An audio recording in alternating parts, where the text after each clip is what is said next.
Architecture is not only about buildings, it's not necessarily about the creation of one object, but it's really about that sort of symphony of many elements that create the environment we all occupy.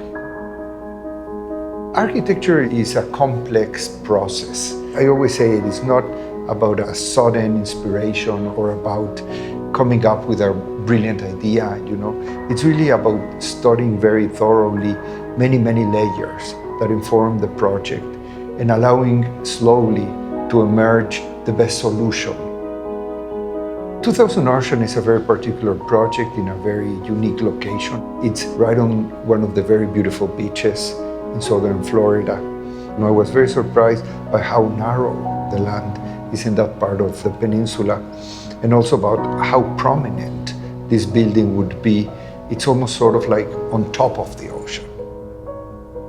The building itself, or the project itself, has given us the opportunity to explore that connectivity between water and water, water and land, and the big opportunities for views, both from the inside out and from the outside into the project that were being offered to us with this very unique location.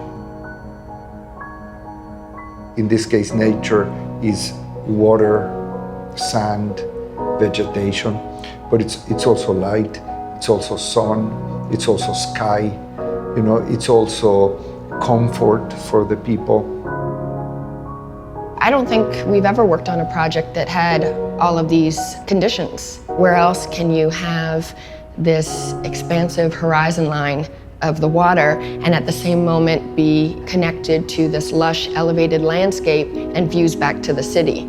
Those kinds of juxtapositions just don't happen, in any other place.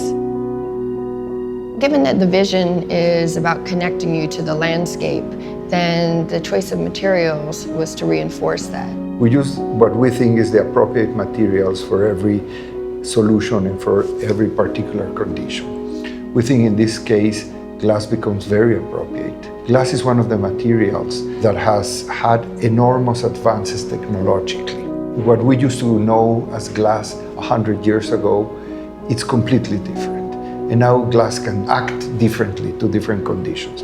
Glass obviously allows us to a very literal transparency, but glass can also be very protective. The palette of glass is enormous. What we have here on the table are basically the materials identifying the apartments themselves. And as you see, it's always a very simple palette, a very natural palette, and we use the materials the way they are, and we use the materials because of what they are.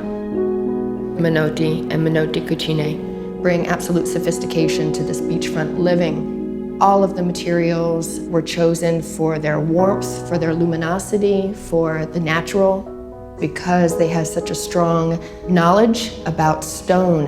When you walk into these kitchens, you don't see a kitchen. You see the beautifully sculpted island, and then you see the backdrop floor to ceiling of the warm wood. The amenities are a series of services where people would be able to gather, to party, to be alone, to be in groups. So there is different swimming pools for different age peoples with different conditions of privacy. There's a very unique spa. There are different gardens. So it's been a very sort of holistic way of understanding both the public spaces of the building and the very unique private apartments that people would be occupying. Right away, it was our intention to bring this dunescape into our project and make it part of the project. You want to take these elements, you see the sand, you see the colors, you see the blues of the ocean, and you want to bring this all into your design. We captured this element of framing the entry drives through evergreen hedges, and they create this kind of tunnel effect. Everything flows out into the landscape, and so people, they completely immerse with the landscape and then, have these dramatic views to the ocean. To live at 2000 Ocean means to wake up to the sunrise, to be on a terrace with no boundaries, with no obstructions, to look over the waterfront, to walk through your private unit, never losing sight of the skyline beyond, and retire at the end of the day overlooking a lush garden. It's about living with a meaningful connection to the landscape and, having the best of both worlds.